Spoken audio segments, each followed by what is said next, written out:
What we reap is what we sow. Ever hear of that? Or the idea of karma, what you put out into the universe is what you receive? Think about that. Throughout different religions and beliefs, that concept is pretty universal. The idea of what you put out there, what you give, is what we tend to get back. And that's not always the case. I want to segue this with the fact that there are some people out there that experience abuse and cruelty, and they have done nothing to deserve it. I want to make that very clear here. But there are some out there who they keep going from bad relationship or bad friendship or whatever it is, and they're wondering why they keep attracting this negativity in their life, this bad karma, so to speak, in their life, and they're wondering where it came from.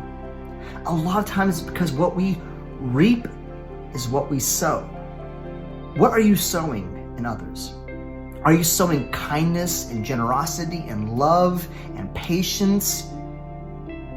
Or are you sowing cruelty and disrespect? Again, what we reap is what we sow. What we give out is what we tend to get sometimes. Does that make it fair? Probably not. But think about those decisions you've made in your life. Think about what you attract. Are you attracting those bad relationships left and right?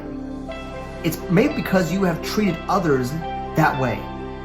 You have been cruel to someone else. You've been disrespectful to someone else. Again, what we put out there is what we tend to receive. Now, I'm not saying that happens all the time, but that does happen a lot. And if you're wondering why you keep having this recurring pattern of bad relationships and bad thought processes and experiences in your life, have you ever looked internal and said, okay, what have I done to deserve this? And again, like I said, there are some that experience these things have done nothing to deserve this negativity. But some of us need to ask that serious question and say, have I done something to merit what I'm experiencing? Have I treated someone in such an awful way that I deserve this back in my life? Think about that before you mistreat someone.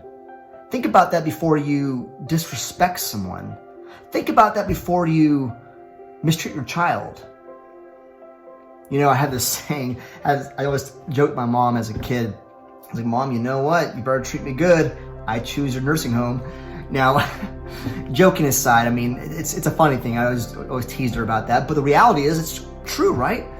You can't be an abusive parent and wonder why your kids are sending you to the most ridiculous nursing home that you're going to get beat around and treated like junk as an old person. You treat your kids, for the last 30, 40, 50 years like junk, and all of a sudden you expect them to send you to a nursing home where you're cared for and loved, or they want you in your own home, in their home? Come on. What you sow, later on you will reap. And that's the reality, what I'm trying to explain here.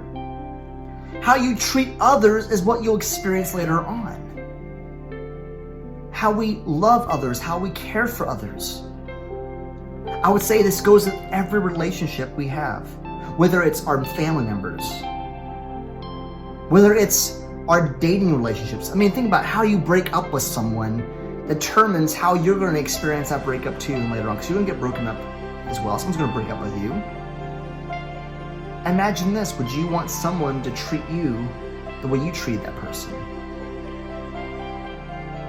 Or in marriage, I can't believe this person treated me this way. But would you want your child to be treated that way? That's what happens. We tend to treat others. We don't think about the big spectrum of things. How people treat us and how they treat people we love.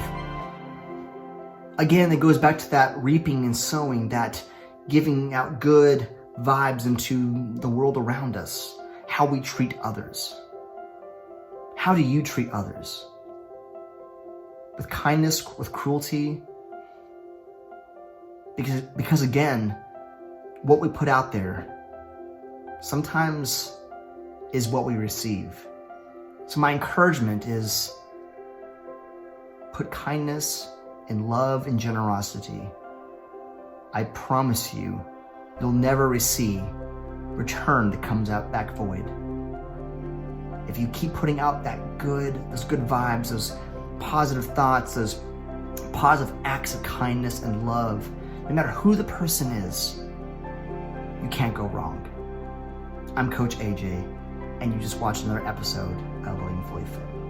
Thanks for watching. If you like what you watched, make sure to subscribe down below. Check me out on Facebook and enjoy the conversation. Be part of the conversation as well as we grow and look towards what it means to be living fully fit.